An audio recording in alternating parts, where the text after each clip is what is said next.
Hello and welcome to a Tuesday edition of the Osceola Seminole Sidelines. My name is Pat Burnham, and I'm joined as always on Tuesday by Nick Carlisle and the man, the myth, the legend himself, Charles Fishbein. Guys, what's going on? Oh, Not you much. know, the usual. Yeah, not much. All of my football teams stink, Pat. The Dolphins let me down again last night, but, Tua's hurt. So, Feeling really it's, bad last night. Well, it's just, when UM's good, Miami Dolphins can't be. So there's like some rule of thumb there. So you're screwed this year. Well, maybe you're probably not a Braves fan. I mean, if you're a Braves fan, No. at least you have something to be happy about. Like I'm a fan of the poverty franchise down south. You did what? The poverty franchise down south, the Marlins. Yeah. They couldn't fill seats if they were free. So, yeah. Listen, not at good. least you got to look forward to the future because, I guess you got that. I mean, Tua's coming back, right? No, and hockey's starting soon. So the Stanley Cup champions, baby, we're back in business. We're back in business. Miami does seem like a hockey town. Yeah, it's for sure. Oh, the world just gets weirder and weirder. But yeah, the Braves won. So Kurt was watching as we were doing the show last night. He would give us updates through private chat. So it was fun. It was fun because I got really confident when Florida State, when Atlanta went up 3-0 in the seventh. So I was like, well, I'm gonna go ahead and get my exercise in. So I grabbed the dog and we went for long little power walk or whatever. And then I just happened to have my phone connected to an Atlanta radio station, the rock and roll station, nothing to do with sports, and they were just happened to give updates, and I found out they lost the first game that way. So Kurt was giving us updates throughout the day. All right, or throughout the second game. All right, guys. So we got some recruiting stuff to talk about. A lot going on. Got some offers going out. Got some official visits this weekend. Got an announcement this weekend. Got some unofficial visits this weekend. And Nick's going to handle most of this. So, and Fish, I've only got one little tidbit of information. I was having dinner last night, and I got a text about Osman Cromah, the 4-star running back out of Lee County, Georgia. It's still coming down to Florida State, Georgia, and Auburn. But my source, and he will commit on Saturday. I have not seen an announcement time for him, but I was told by a source very familiar with his recruitment that it looks like it's coming down to Florida State and Georgia, and that Auburn has kind of faded back to third. Now, Reverend Hugh has his ways over there with the Yellowwood man and all of that, so we will see how that plays out. But I've been given reason for Florida State fans to think that they are in it in lockstep with Georgia, and that he's been in every school on unofficial visit this season. He was in Georgia on the September 7th, then Auburn September 14th, and Florida State September 21st. And Florida State got his last visit in July, and that really short window, the last weekend of July, and they thought they'd knock that visit out of the park. So, Fish, what do you think about the rumors going around or the sources going around that Florida State is involved with Georgia for Cromah? When you start to lose and you have pressure to win, you find a lot more money in that penny jar. Coffers to pay these kids. Listen, that's all. I always said all losing does is really just up the ante of how bad. I mean, look, Auburn has. So they're looking between the couch cushions for extra quarters. Hey, leave the couch out of this, all right? Leave the couch out. I don't like couches. Chairs, whatever. Yeah. Boys, are you a lazy boy? I feel like you're a lazy boy guy, Fish. Dude, I usually sit in a bar to watch a football game. So Fish is a beanbag guy. I can tell you right now. Yeah. All right, so that and my lava lamp. Yeah. So now listen. The interesting thing on Cromah, to get us back on point, is if you took all three of the leading recruiting sites, Rivals, On3, 24/7. almost everybody's got this kid going to Auburn, so it's going to be interesting to see. Now, there's almost nobody that's done an updated prediction on any of the 3 sites since mid-September. So it will be interesting to see if we see any updates in predictions. I know Nick's got a crystal ball in for Auburn. I know that Sam Spiegelman for Rislers, not a crystal ball, a future cast, whatever the hell we call these things. I can't keep up with all of them. And then obviously I think Sam Spiegelman has a future cast in. Fish, if you had to put a future cast in for Croma right now, who you got? You got Florida State, Georgia, or is Auburn going to sneak back in and freeze everybody out? All right. I have no idea where this kid's going. I'm going to be honest. This kid's recruitment has been all over the place. Florida State's been in and out. I'm going to go. Listen, if Florida State needs some good news, and I think the way that they're going to flip this roster is by bringing in talent. So stranger things have happened. They landed this CJ Wiley kid. I'll say FSU pulls a shocker on Saturday. All right. So don't hold me to it, but yeah. This is this future casted Croma to Florida State. And Nick, I'll be interested to see whether or not you end up changing your forecast between now and Saturday. Yeah, because I made that future cast like 2 or 3 weeks ago, and that was with the knowledge that Croma had just said, it was his second time being at Auburn this season. And he had set his commitment dates. So, you're putting 2 to 2 together, and what, to Fish's point, has been a back and forth recruitment since March. So, look, the source that you talked to last night thinks it's coming down to Georgia and Florida State. I was of the mind that, because apparently losing doesn't apply to Auburn, and they still can just pull in, these incredible players despite having the season that they're having. Yellowwood, good, Nick. Yeah, Yellowwood. So, I may change that, but this one thing's for sure is that no matter which way it's going, it's a very, very close recruitment, too close to call right now. Yeah, and plus he's a hard kid to get a read on, right? But yes, he is. I do know that when he came in July, they felt really, really good about how that visit that last weekend in July went. That they somebody told me that they had knowledge of internal workings of it. They didn't think it could have gone any better.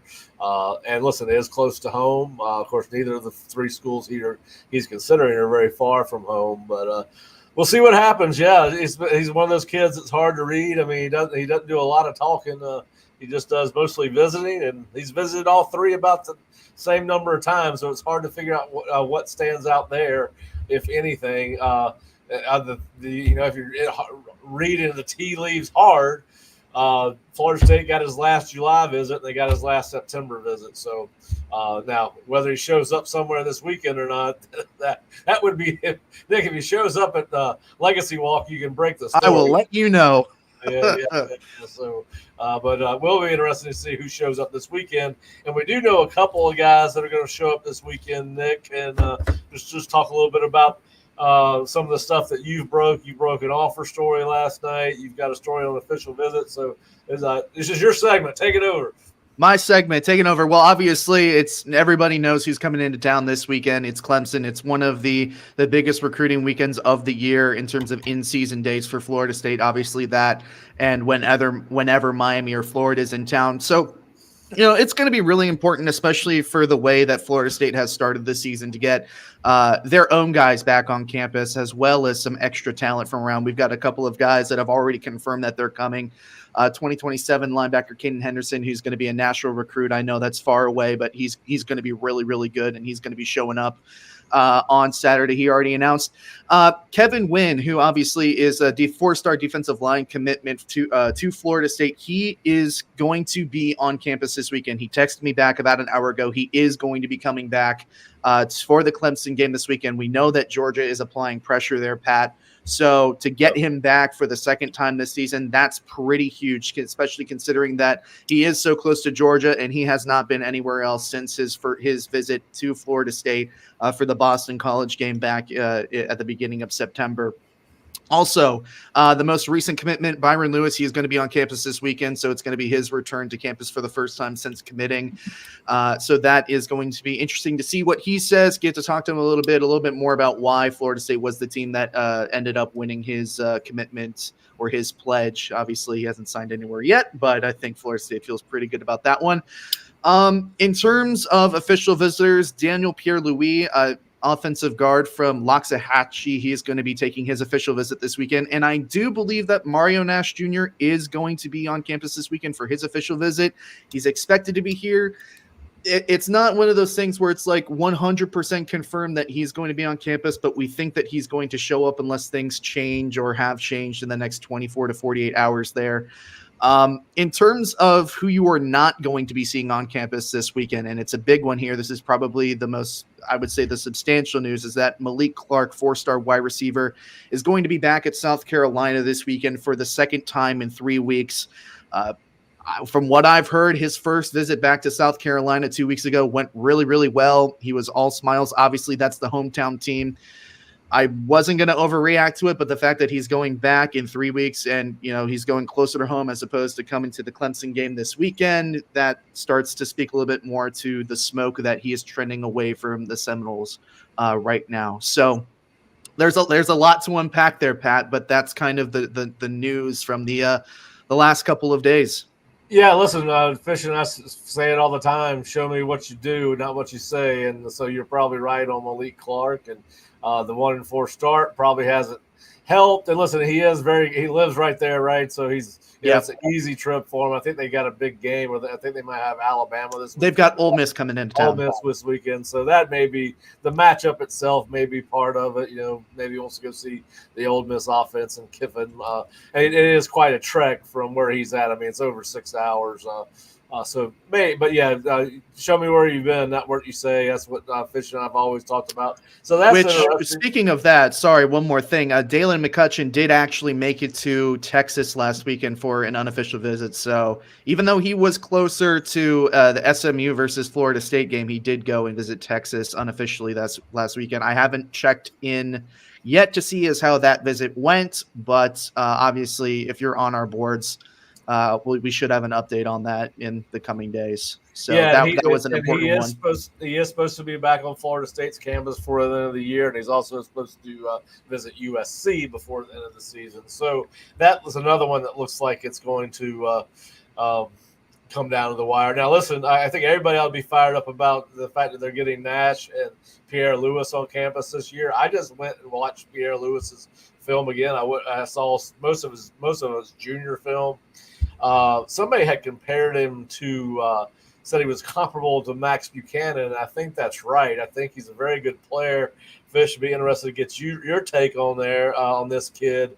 He's big. He's 6'5", 350. Which kid? Daniel Pierre-Louis. Lewis. Yeah. He's going to visit Florida State officially. He's going to visit NC State officially. And Fish, my take after watching his film again, he's got better film than his offer list suggests. What's your take on him? I think this kid's a kid that's going to blow up. Yeah, I mean, my thing is I've always said take as many O-line and D-line that want to come every year.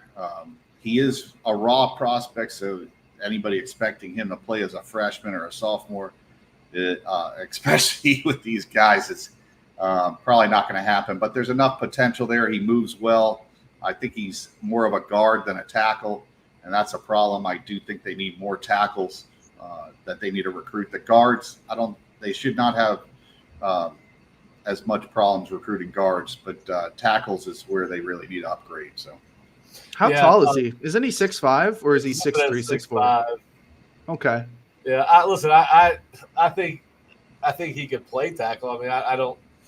I mean, he's got really long arms. He comes off the ball. I'm not ready to put a cap on what he could or could not be, but I do think he's under recruited, and I do think he will have more offers coming his way. I'd be interested in you recruit length and height and all those things. So I'm interested in what the backstory is on why a kid 6'5", 315 that moves the way he does not have better offers. And he's got some good offers, don't get me wrong, but a lot of Division I AA, Group of 5 type stuff. So it'd be very interesting. I think the kids one of the big problems is a school he goes out is in the middle of nowhere, so you'd have to spend a whole day recruiting him when you could go to Palm Beach County, and if you want a kid, it's like 40 minutes from everything. So and the school's by itself, so you know how these coaches are. They don't want to spend a whole day recruiting one guy in one area when they could go recruit 10 guys in another area. So, well, you're right.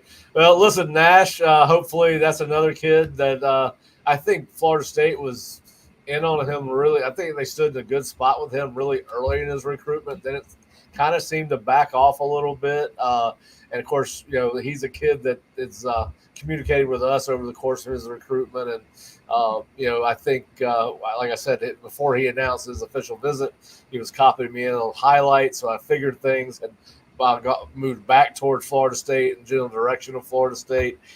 That's a kid, Fish. I don't know if you've watched film.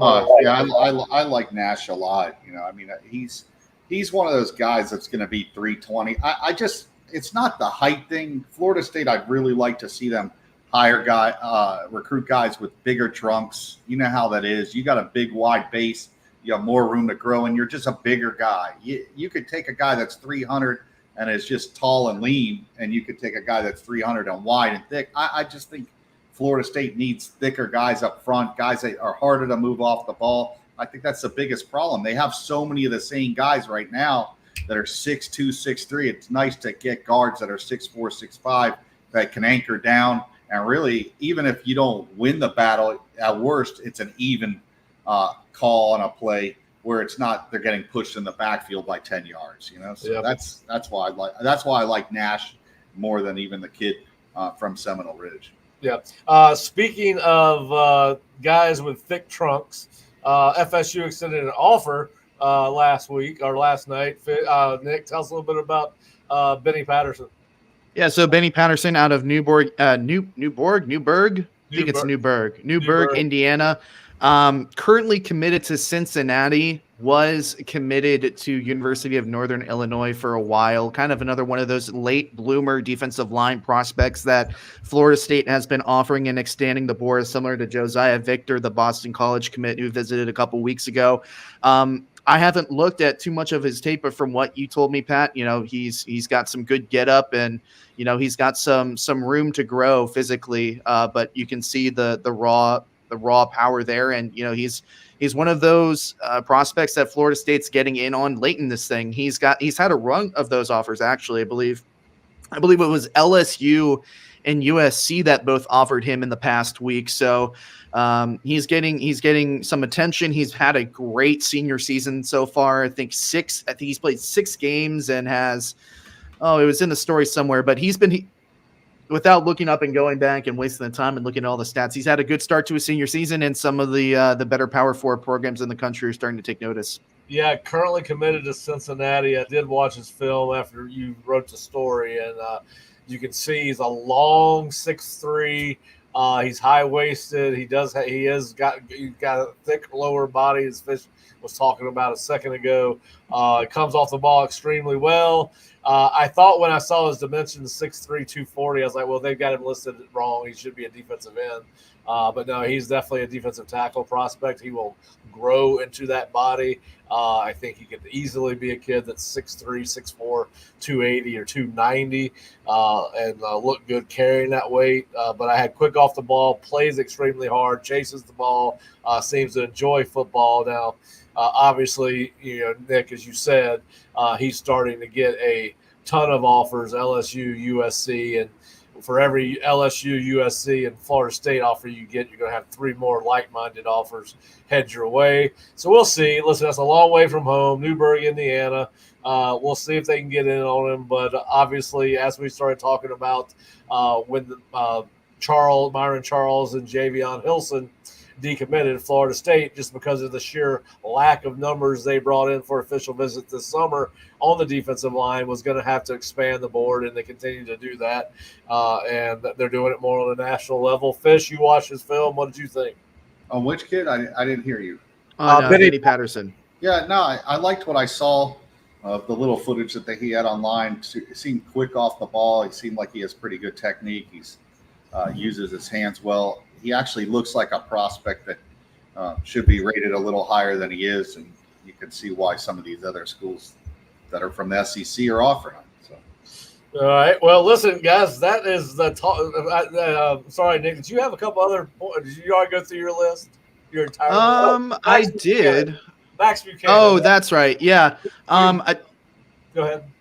No, yeah. So Max Buchanan is going to get back on Florida State's campus for the Florida game on what I think is the November 29th. So that's a bit ways away, but he's one of those guys that Florida State was in on. And, I remember that, when he was at the Rivals 5-star, he wasn't quite sure what he wanted to do. And then he ended up committing to Miami, and he's been pretty strong there ever since. So I believe he was at UCF this past weekend for the UCF Colorado game. So obviously that one's in town for him. He goes to Stanford Seminole high school. So that one's a little bit closer to home, so it doesn't mean too much. But good for Max to get back on campus. Yeah, it's going to be interesting to see. Go ahead. Yeah, it's just good. It's good to see him back on campus. They'll be interested to see if Florida State makes a serious run at getting back into better graces and trying to flip him from Miami, because I think that, once that commitment went down, they said, okay, fine. That was right after official visit season happened. So they felt okay about some other guys on their board. Obviously, he's at a position, a need for Florida State to where he's probably ideally a center in college, and they didn't really have one of those. But nonetheless, it was at a time where Florida State could puff out their chest and say, okay, we're after some other guys. That's fine. We'll circle back later. Now none of those guys are here, and you're circling back and you're trying to get him back after communication died down between the two of you. So it'll be interesting to see, the closer and closer we get to that visit date, how things move forward between the two sides. Yeah, I think it's going to be interesting which prospects attend Florida UCF this weekend, too. I think there's going to be a couple of visitors list to pay attention to this weekend. All right, so what we're going to do is we're going to take about a 90-second break, and we're going to come back and move on to more talk about Florida State on the field and off the recruiting trail. And we'll be joined by JP Peterson, and he'll join Fish and I. And Nick, obviously, after last week, you're more than happy to stick around. That's up to you. We'll leave. But I've got some things to say about that game, so I'm going to stick around for this one. Good God Almighty. We'll talk a little FSU, SMU. We'll talk a little. Oh, trust me, he's going to want to stick around to hear what JP has. We're going to have a little Brock Glenn conversation. We're going to try to keep JP on the straight and narrow today. We'll see how that goes. He usually brings it, and now maybe that they got his man at QB1, maybe JP will be a little bit more positively excited, but we'll see. You need that sledgehammer and a rock so he can. All right, well, we'll be back in 30 seconds to bring up our version of the sledgehammer here and talk a little bit of FSU football. And as I struggle to find this nice little thing that Nick set up for me, so I would not have to do all this. Have we done the commercials yet? No. Do you want me to run it? I can run it. You got it? The Backshore. That stretch of fluffy sand just beyond the reach of the salty waves. The place reserved for volleyball nets, cookouts, and the air filled with fun and laughter. Celebrate the Backshore with Backshore Apparel. Grab an amazingly soft and comfy Backshore Apparel beach hoodie to keep you protected from the sun's harmful rays. Or the Backshore revamped trucker hat, a modern twist on a classic favorite. Crafted from moisture-wicking fabrics, ensuring they're lightweight and breathable. Not to mention durable with their unique floating feature. Shop now at BackshoreApparel.com. And right now, FSU fans get 10% off your order with code FSU10. Finding an experienced lawyer you can trust is crucial. With over 50 years of combined litigation experience, the attorneys at Mowry Law Firm are dedicated to providing our clients with exceptional legal services, focusing on car and trucking accidents, premises liability, and wrongful death. Call 904-824-7799, MowryLaw.com. Hey Seminole fans, Alumni Hall is your ultimate FSU shopping experience and has moved to a new location off Timberlane Road in Tallahassee. Shop FSU gear from Nike, Champion, New Era, Yeti, and more. Alumni Hall has Seminole gear for the entire family, plus accessories and gifts. Spend $150 and you'll earn $10 off your next purchase with their Hall Pass rewards. Stop by their new location on Timberlane Road near REI or shop anytime online at alumnihall.com. Alumni Hall, where Seminole fans shop. All right, we are back with the Osceola Seminole Sidelines, and of course, I'm Pat Burnham, joined by Nick Carlisle and Charles Fishbein, and now we welcome in the mayor of South Tampa, JP Peterson, into the show, and talk a little bit more about the SMU Florida State game, which obviously led to a terrible second half and the fourth loss of the season, and get into a little bit of Brock Glenn taking over at quarterback, and it's something that everybody's wanted to see. But I have not had Fish or JP on. Well, I've had Fish on after the game on Saturday night. But JP, we'll start with you. Just your overall take on the SMU game, and and of course with the go ahead, just the SMU game. I'm gonna start with that. Just where do I begin? Where do I begin? First, I want to say, we preface everything by saying we're praying for all the folks here in the Tampa Bay area that were crushed by this horrible hurricane, and all the great folks up into one of my second homes, North Carolina, the mountains of North Carolina, which we all have loved for so long and spent so many wonderful days, just absolutely destroyed. So everything we talk about here today is completely insignificant and pales in comparison to what's going on there. But people care, obviously, about Florida State football, and that's what we're here to talk about. It was an absolute disaster of a night that capped off a couple of rough days for so many.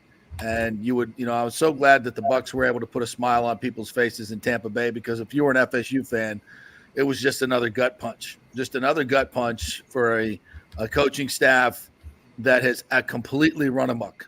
And I have no idea what they've been doing. I guess maybe just counting their money. Maybe they're counting their money instead of coaching, because they're certainly not coaching these kids to do anything right. And the message is obviously not getting through, and there is zero accountability, which is why it continues time and time again, the same mistakes. The coaching at this point, I cannot fault any of these players, although I'd love to see a hell of a lot more effort and a lot more fortitude. So I will fault them in that level, and that's on them. But what this coaching staff has done to them, and the calls that have been made on fourth down through this season, the lack of adjustments, the horrible game plans, and the two stupidest goal line calls I think I've ever seen in my entire effing life watching football back to back. Like, one could not top the other. Like, okay, that was the worst. Oh, crap. Nope, that was the worst. And I've seen a lot of football. Between that and watching guys, balls off their chest go for interceptions, every good play is negated by the most mind-numbing penalty that you could ever think of. The stupidest special teams decisions I've ever seen. Every single play is marked by ineptitude and complete. It's incomprehensible how bad of a football team you can be at every level and on consistently on every play. It's mind-numbing. Yeah, and listen. To the point where you think the coach is trying to get fired. That's how bad it is. And yeah, it's a dumpster fire. And the fact that now he turns to Brock Glenn, whether it be for injury or not, and the idiots on this show who clearly are not getting paid enough money, not as much as Mike Norvell and his staff, could have seen, and every FSU fan could see what was coming 3 weeks ago, that you got to get Brock Glenn ready for Clemson. You have got to get him ready for Clemson. And have they done that? No. And Brock Glenn has been here since the spring of 2023. If he's not ready to play, whose fault is that? The coaching staff. I got freshmen all over the nation playing quarterback and playing it very, very well. You can't get this kid ready in a year and a half or how long it's been. That's on the coaching staff. Don't tell me he's not ready to play. And Luke Kromenhoek can go play too. There's guys doing it. I don't want to hear they're not ready. I don't want to hear it. If they're not ready, that's on the coaching staff. Well, listen, my issue with this is he's not going to be ready as he should have been because he should have been playing before now. And I'm not even advocating that he had a starting role, but it became apparent after Boston College that this offense needed a little bit of a spark. And we've been talking about it ever since then. And I said last week, if they wait till after SMU to make the change, it's unfair to Brock. It's unfair to this football 100% team. Right. And everybody, every fan, everybody that cares about this program wanted to see Brock. Now he's been put in an impossible situation. Listen, Mike says he would have played him regardless of DJU breaking his right pinky on Saturday night.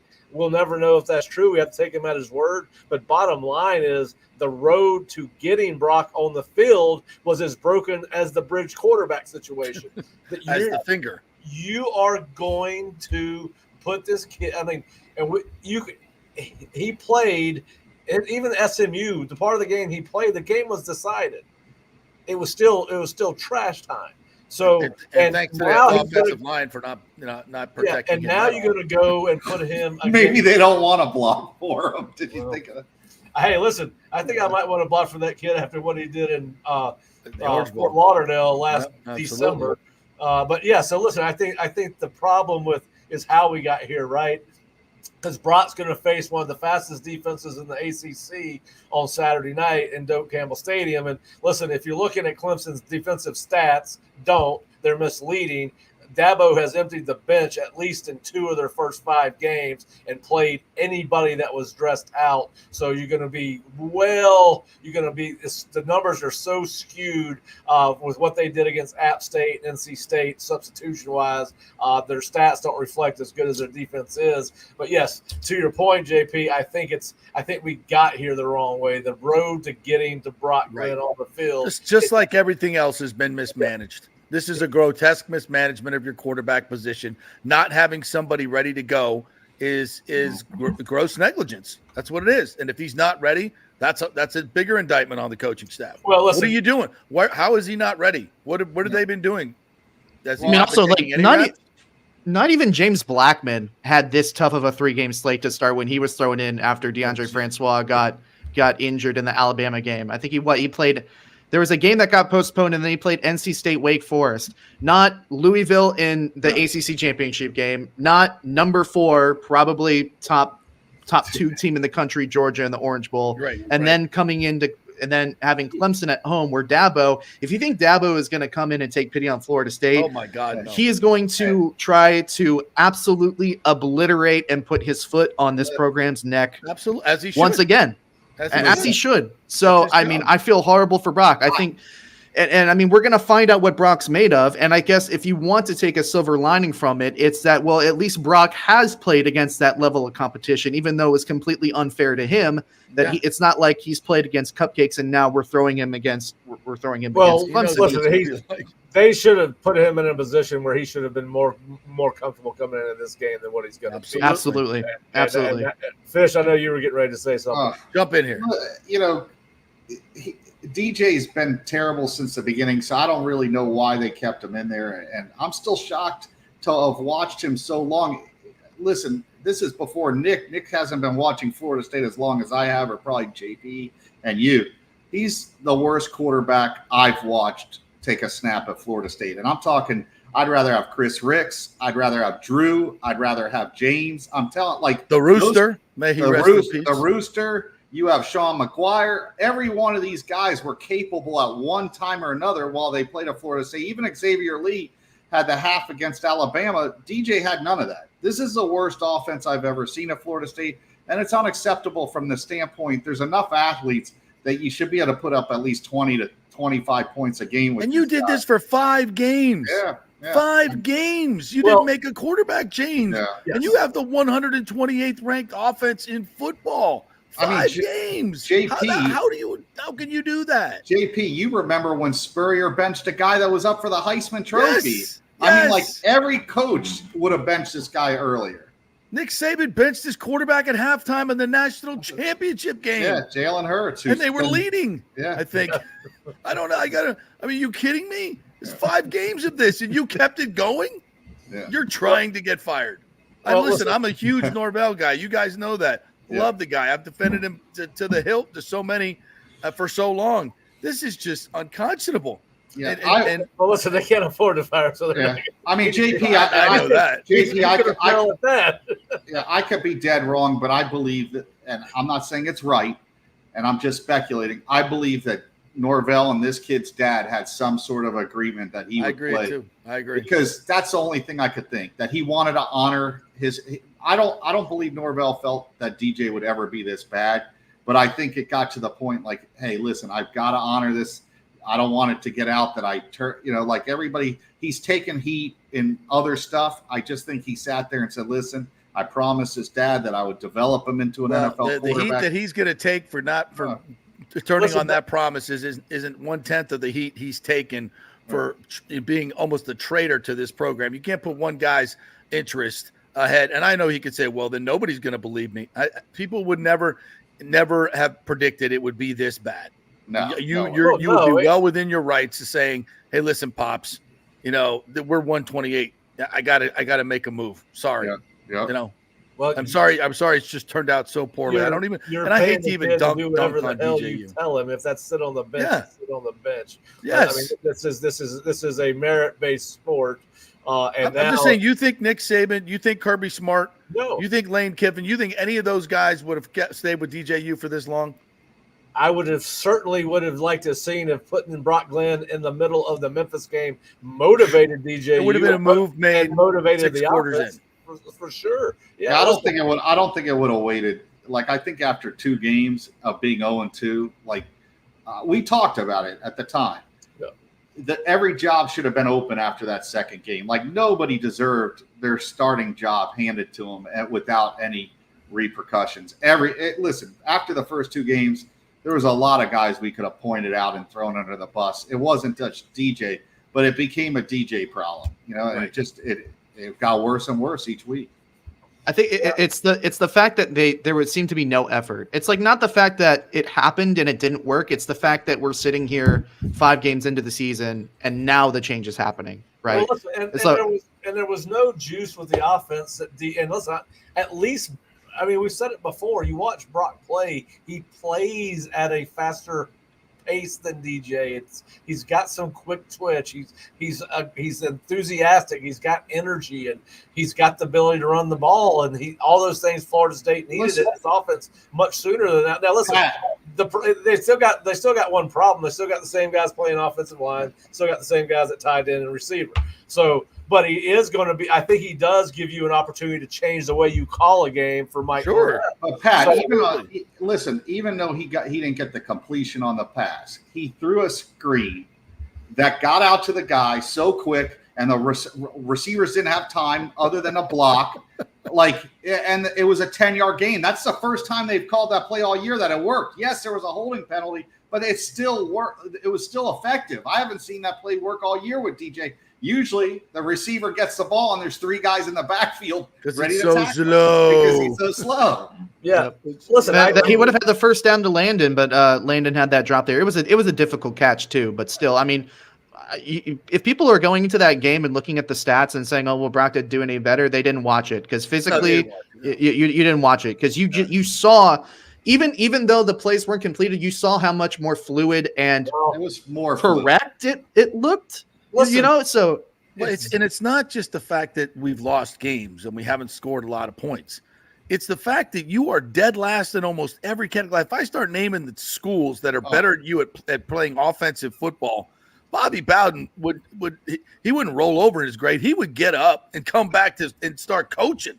Like, what the hell? How can a Florida State football team do 14 points a game and you're dead last? You're running the ball at 2.36 per carry. So let's 2.36 per carry against terrible defensive lines. All right, so nobodies. God. Let's talk a little bit about this then. What is going on? Because listen, I'm going to give you guys a couple of paraphrase quotes from Mike from yesterday. And here it goes. I see what people can do. I see what I believe they can become. I see what I feel and what I sense of the potential of a group. I thought there were some good things. I thought there were some good plays. And then maybe to me, the thing that stood out most You know, if you are a real one, you are going to rise up. And I believe we have a football team full of real guys, real football players. All right, so if it's not the players, then I said this to you. I said this after to Fish and Mark after the game. If it's not the players, or the message that the coaching staff is giving to the players is not being received, there's a disconnect, and they're for whatever reason they're not. And I'm not talking about the broad stroke message of be the best version of yourself. I'm talking about the daily details, what is being communicated on a daily basis. The edge. And I'm also worried that we're seeing one of those other unintended ripple effects of the NIL and transfer portal market, that these relationships, and I'm not saying just purely on the coach's side, that these relationships are becoming transactional as opposed to the traditional. You're going to come here, we're going to bleed, sweat, cry together. We're going to be a football team. So what is going on? If Mike is doubling down on the fact, he's doubled down multiple weeks on we've got talent, they're not playing up their potential. So where is the problem? And the problem. First of all, may I ask? Did he say before he spoke that way? I was born into a middle class neighborhood, because that sounded like a whole lot of word salad right there.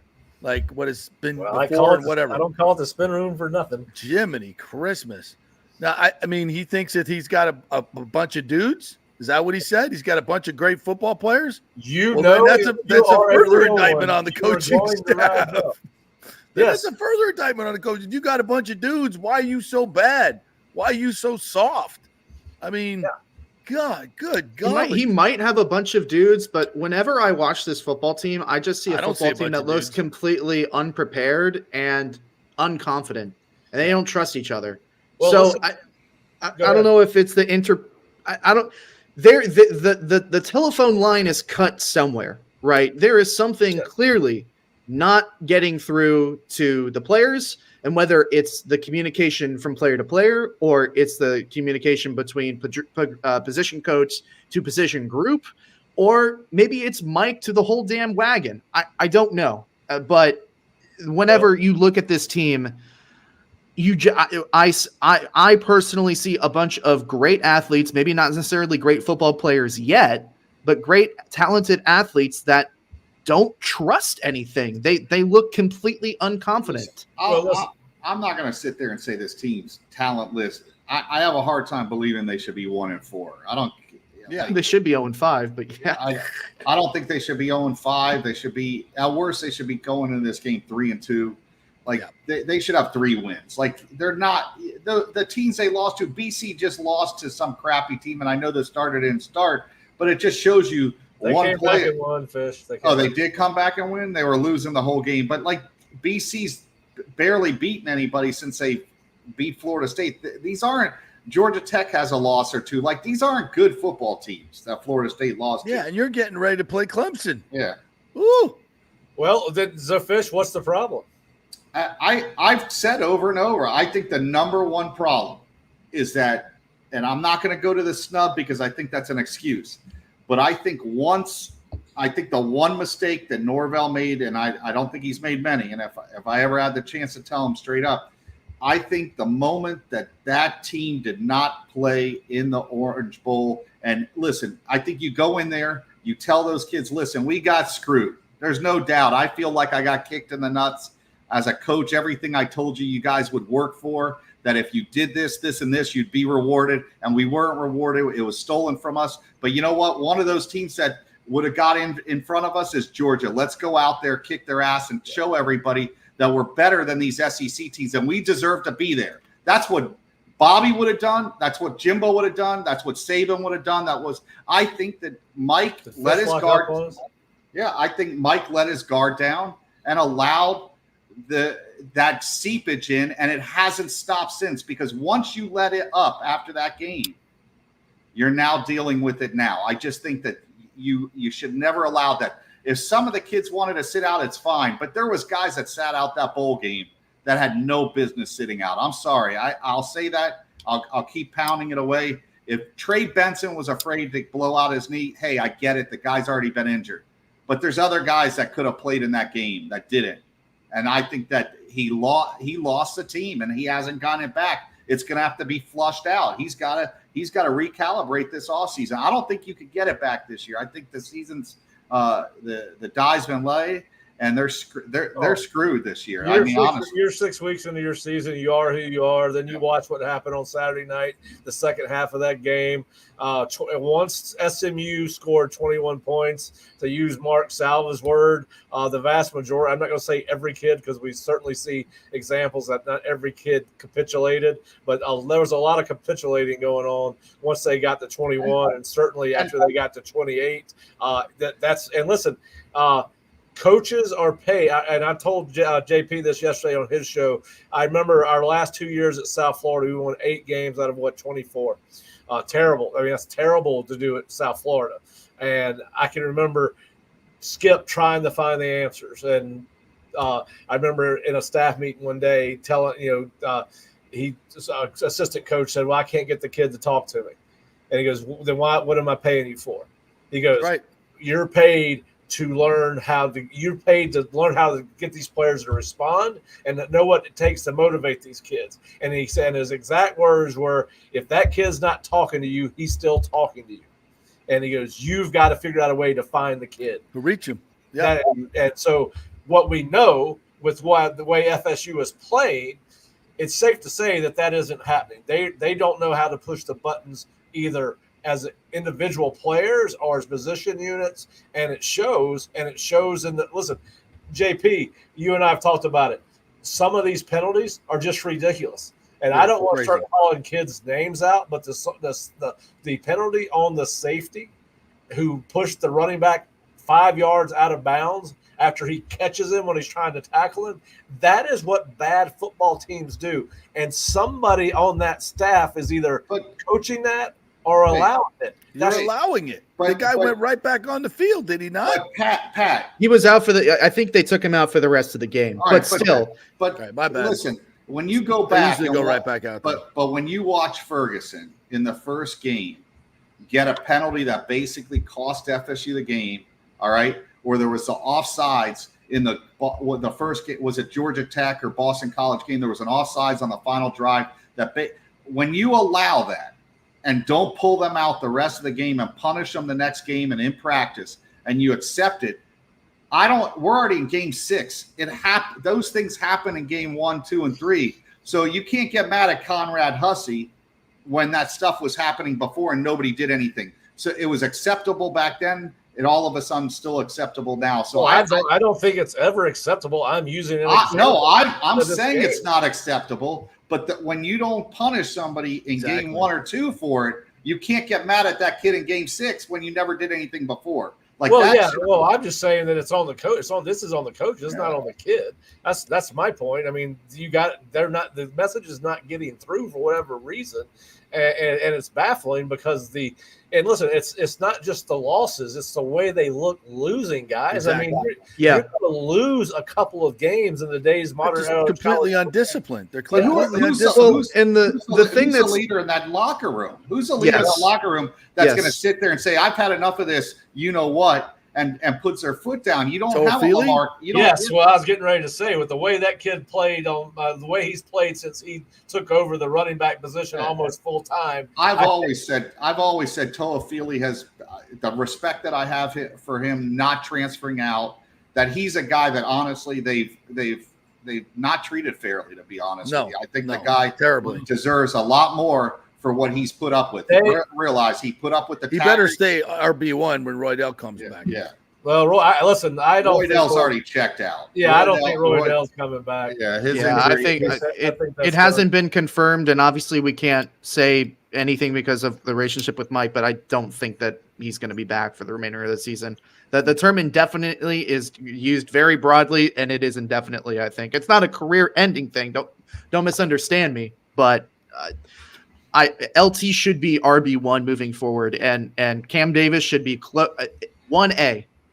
Cam Davis should be 1A. Tell you what, I haven't seen much out of Cam. I don't think it's close right now. I think it's Toafili all the way. I haven't seen much out of Cam. He doesn't make anybody miss. I think you got to. Well, in terms of the depth chart, obviously Toafili has quite frankly, he's been the entire offense. Yeah. Apart from that part, when they're not running the RPO glance concept to Benson or Jaylen Brown, it's Toafili. I think That's they it. need to show that video clip of him chasing down Gabe Wilson on that interception. That's awesome. I think they need to show that on the loop. And if he's not the leader of that offense after that play, they don't have one because you don't see it from anybody else. But yeah, listen, JP, I agree with you. You saw a lot of things that bad football teams do.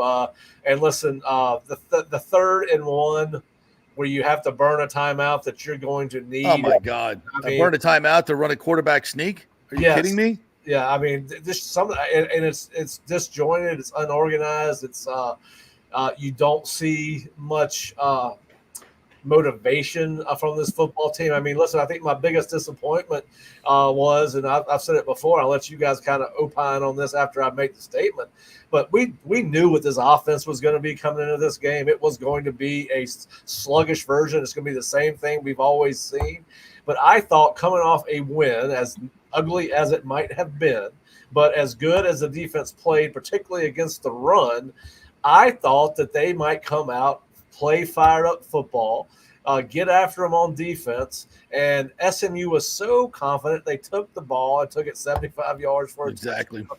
I was more disappointed in the defense than anything I saw on offense. That's what shocked me. We talk about defense and special teams traveling, but the defense did not travel. There was no push from the defense. Well, Pat, that's one of the reasons I had a problem with you last week, saying, "Look, this is the way it's going to be. We got to learn how to win games defensively." And I said it's almost like giving up on the offense. Like you're giving the defense. They're going, okay, well, they got to score some points. Even if we hold them to 20, we can't win.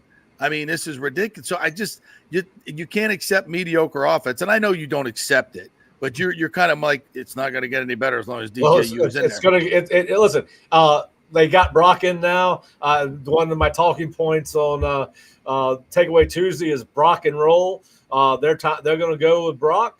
And listen, I don't think they're going to rock on offense with Brock, but he might get them rolling. But listen, I'll bet he gets a first down. I understand that it's not acceptable to have this kind of offense at Florida State. I get that.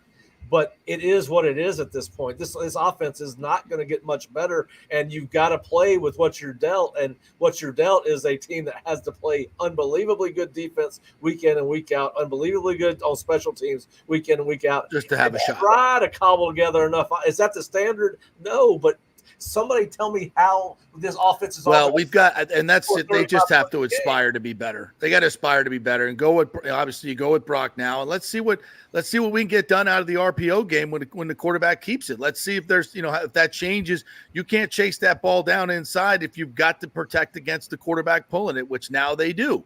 And Brock can hopefully elude some pressure. They better have a game plan to get his ball out quick, because this line can't protect anybody. I saw the Bucs do it with Baker last week. They were fantastic. He got the ball out in 2 seconds. Quick passes, quick passing game. Get it out. Run your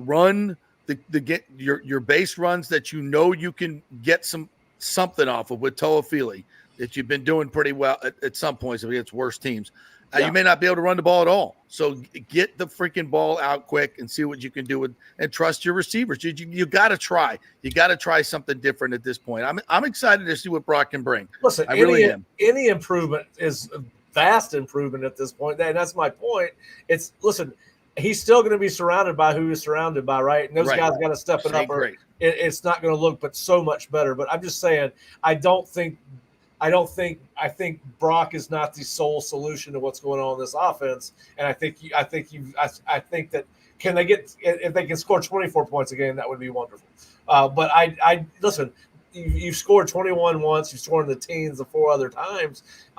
This is not a 17-game season. They're halfway through the college football season. At some point, we have to accept this team for what they've shown themselves to be, and that's that's a team that's limited on offense. The eye test will prove a lot, because even if the results in terms of the wins and loss column don't change, if this team looks this offense looks marginally better with Brock at it, that kind of tells you a lot. If Brock can come in, you're building towards something, you're or at building least something, finding out whether Brock can play or not. Exactly. You don't want to go in a game 1 next year against Alabama, and this kid hasn't taken 1 snap, because. And you got to get Luke some work too. I think Luke's got to get some work in the next. You go with get Brock ready as best you can. Give 30-20% to Luke, because he may have to play in this game, folks. That's another thing. Because Brock, his safety is on the line here with these jamokes up front. So Luke better get ready. You may see the kid from Jones High School as well. Honestly, at this point, he would have been a scholarship quarterback at most schools. Yes, he had a green jersey on today. Yeah, he had a green jersey on today. So play, man. I was just watching him take snaps and throw the ball today. On some of the clips from practice. I saw what he did in the spring game. The kid can move. He can throw. Let's go. Give him a shot. You never know. You never know. How many times have we seen quarterbacks come out of the way? There's a great old man story for you right now, folks. Get ready for this one. This is a good one. You'll love this, Pat. I sat there in 1986 in Hattiesburg, Mississippi, the day the gunslinger Brett Favre came off the bench in the second quarter, a true freshman from Kiln, Mississippi, and he threw a down and out of 25 yards on a freaking frozen rope. I was half asleep in the press box and went up and literally stood up and said, "What the was that?" And that kid was phenomenal. And the coach said he wasn't practicing well, blah, blah, blah, blah. He threw for 350 yards that day as a true freshman and almost outdueled Stan Humphries in Northeast Louisiana in a 42-35 scorcher. And that kid went on to be a pretty damn good quarterback. You never know when a Brett Favre is going to show up. I'm not saying one of these guys is Brett Favre, but you never freaking know. And you will never know if you keep concrete shoes taking snaps. Well, listen, at some point you can't. All right, so now we're going from DJ to Brock, and we're already talking about going to Trevor and Luke. I mean, and if it's not working, try something else. They're talking about you can't get 4 quarterbacks ready for a damn football game. I mean, you can't. I mean, at some point I'm talking about this year. At some point, the rest of the year, every snap in practice and every snap in the game should be about finding out who's going to take that snap against Alabama next year. Well, every offensive possession should be about. I would think you're going to see Luke play in as many games as they can play him in without losing eligibility. Yes, a year of eligibility. Yeah. And here's what really, I told Bob and Kurt this last night. Here's what really sucks about where they're going in the direction of this season. Because if you got to the bowl game, all those kids get a 5th game, and you were going to be playing in a lower tier bowl game anyway, so you could have used it as an opportunity to play as many young kids as you want to see and not use a redshirt year. That is one of the shames of what is going if they end up having. I still got time. Got time. All right, well, let's talk about that then. 1 is still the loneliest number, but for how long? You've got you're not winning this weekend. Then you get an open date. Then you go to a 5-0, possibly 6-0 Duke team. Got to win. Then at Miami, then North Carolina at home, then at Notre Dame. Does Florida State get a win before Charleston Southern? Yes. I don't know where it is, so don't ask me. But I feel like they'll get one. I mean, Notre Dame, as good as they are, they did lose at NIU at home. And you know what? Florida State's better than NIU. They may not beat them this year, but they're better. They got more talent than NIU. I can promise you that. North Carolina's no good. Duke, I mean, those are 3 games they can win. And they got to win the ones they can win. This is a 3-9 football team. This is a 3-9 football team to me. I'm not saying it's not. You asked, is it possible? Is there a path? Yes, but I'm saying I have no idea where one of those wins is going to come from, but I feel like they do get one somewhere. I mean, Actually, you know what? I'm going to say 4. I think they beat Florida right now. I mean, do I? I might take that back immediately. Norvell had a season where he started 0-4, and I think he won like 6 games in a row. So I just heard Fish say guarantee a Notre Dame win. Did I just hear Fish say no? I said guaranteed that they could beat NIU. That's what I said. If Brian Kelly was still there, then maybe I'd agree with you, but I don't know. So is there any path to a bowl game? No. No, I don't see it. No, they're not beating Clemson. Wait a second. So they get if they could get to 5, and they have a good APR and they don't have enough teams, yeah, they could get an extra poll. All right, now we do have to figure this out. Do we get to add another cream puff to the schedule like they that have? 1 year? They have the APR. Hey, one thing is Norvell's got a good APR with this team, so I think if you have an APR over a certain thing, you could get you could get 5 and 7. Yeah, you get there 5 and 7. That's come true. on.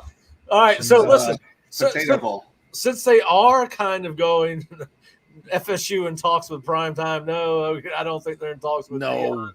Listen, here's what I'm going to say. I know that one of the other sites at least teased that Mike is fighting for his job on some promotional thing that they did. I don't know what the actual guts of that conversation were, but Mike Norvell will be the head football coach at Florida State next year. All this talk about any other coach being the coach at Florida State, unless he were to leave of his own his own doing and take another job somewhere else because somebody else wants to hire him, Mike Norvell's not going anywhere. I don't know who is saying what on these other sites, but there's about 65 million reasons why he's not going anywhere. Could there be changes on and off the field after the season is over? Of course, particularly if it goes a certain way. But I don't know who the hell's saying that Mike's going somewhere. Hey, that's crazy. Mike's not fighting for his job. He's fighting for all the goodwill that he just burnt through in the first 6 games. Every assistant on the team, they're fighting for their jobs. Wait a second. Norm Macdonald isn't around with the hookers in the freaking trunks of the cars. All right, that ain't happening. So yeah, there ain't no dead hookers. Now I'm assuming when they tease that, they meant the impacts that this year could have on him down the road 2 or 3 years from now. I can't believe that you would be so out of it that you would insinuate that Mike Norvell could get fired this year. As bad as this year is with the portal and everything, they could flip it around and go 8 or 9 wins now. You just don't know. Year to year, that's right. Fish, you're finally pro portal. Look at you. No, listen, they're not going to have a choice. Wait a second. They should have taken Brashard Smith and not Roydell Williams. All right, they didn't have to take an Alabama kid. You know, at least Brashard had a 100-yard touchdown kickoff return against somebody. I don't think Roydell's ever broken a tackle. All right. And he won't be breaking any more this year, that's for sure. So anyway, yeah. So listen, I think that's great. We've got Fish going pro portal. I never thought we'd see that on one of these podcasts. Yeah, you're definitely throwing words in my mouth. What do I always Notre Dame on pro portal? You got to beat Notre Dame. You got to go into the portal, signing 25 kids. That's my mic cutting in and out. You believe that? So that's it. I always say every week gives us a chance to change our perspective on this football team, and it certainly has changed Fish. Fish, how many kids are you going to sign out of the portal this year? It's not what I'm going to sign. They're going to have to sign 30 just to have a football team next year. All right. Hey, JP, speaking of bad football teams, what in the world happened to USF in New Orleans last week? I think the entire program has been a little over their skis, to be quite honest, this year. They've had some really good moments on the field, especially against Alabama, but they just remain a team that has not beaten anybody with a winning record. They didn't beat anybody with a winning record last year. They lost badly to some bad teams, but they did get 7 wins, and they smoked Syracuse in a bowl. There was great reason for optimism, but I think they got a little ahead of themselves. And there was such attention paid to Alabama and Miami, and I think those games beat them up a little bit. Sometimes they're great to show well, but they also, with a team that doesn't have a lot of depth, they got beat up in both of those games, as you would expect them to be. And then they go and play a Tulane team that was ready, that is very well coached, and they just got beat. And the other thing is when that offense, that quick strike offense, they try and run a play every 13, 14 seconds. And when you don't get first downs in the first quarter, and you put your defense back out there and it's 95 degrees, that's a recipe for disaster. I was shocked they played so bad. Hey, by the way, speaking of offenses, y'all miss Lethal Simplicity? Have y'all started longing for legal simplicity? Hey, it was better than this. I haven't had a chance to talk to you guys about this because they played on Friday night, and obviously we had our own disaster to deal with on Saturday night from a football standpoint. I didn't mean to use that word with what was going on around the country, but it's okay. It's okay. Miami should have lost.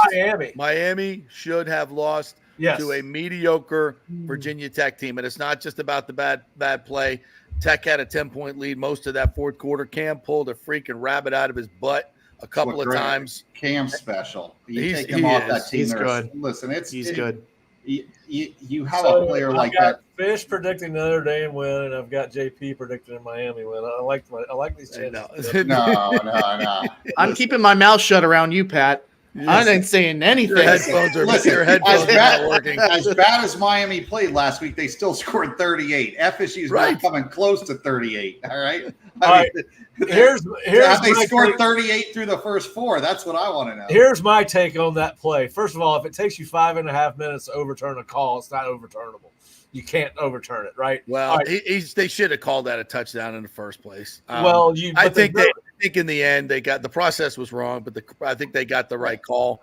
My bigger problem, JP, is with that. When are defensive coordinators going to stop rushing 3?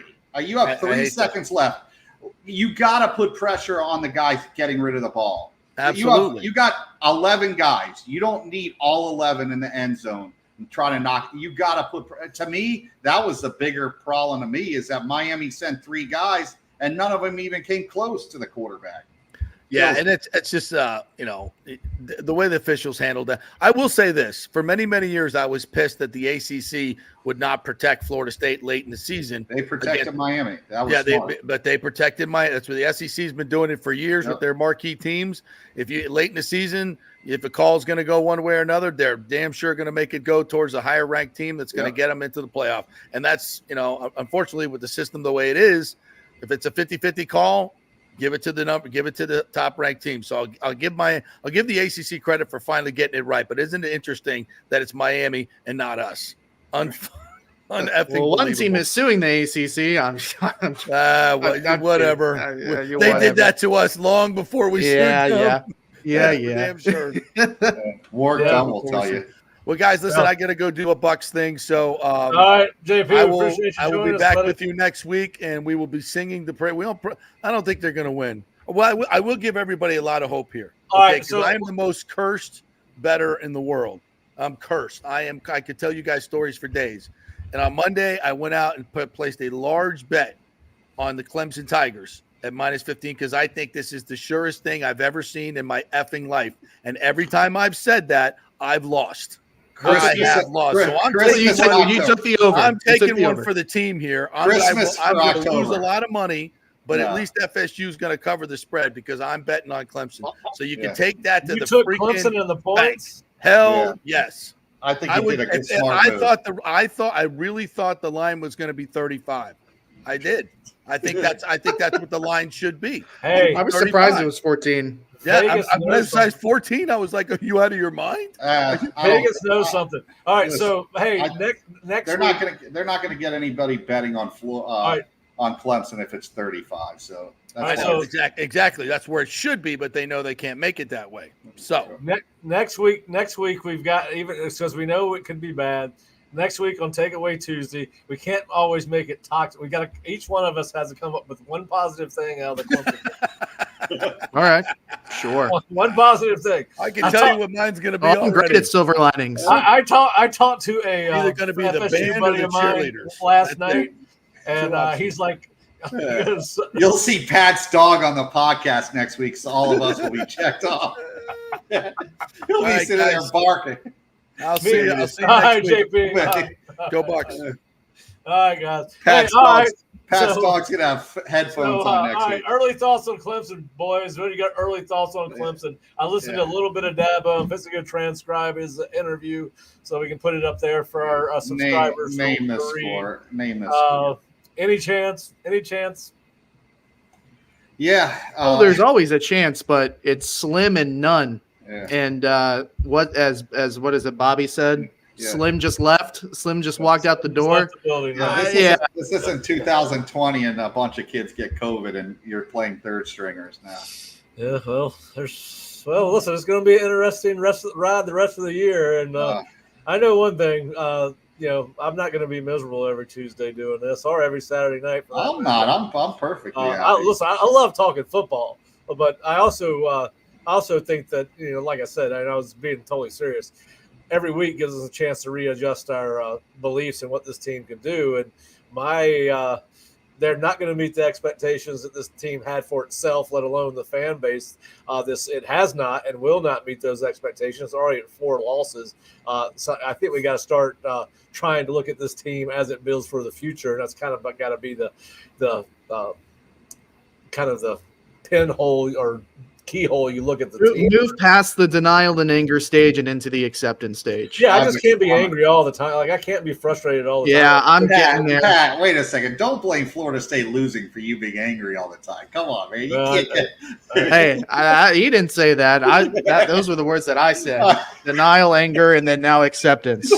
Pat wants to punch me through the screen. I'm moving into the acceptance phase of my life. Yeah. Let me not bring up Jimbo. All right? As somebody told me last night, I only have so many and they were talking about themselves. They were not talking about me, but I'm not far as I'm a little bit closer to their age than I'd like to be. They was like, I'm not going to be miserable every Saturday.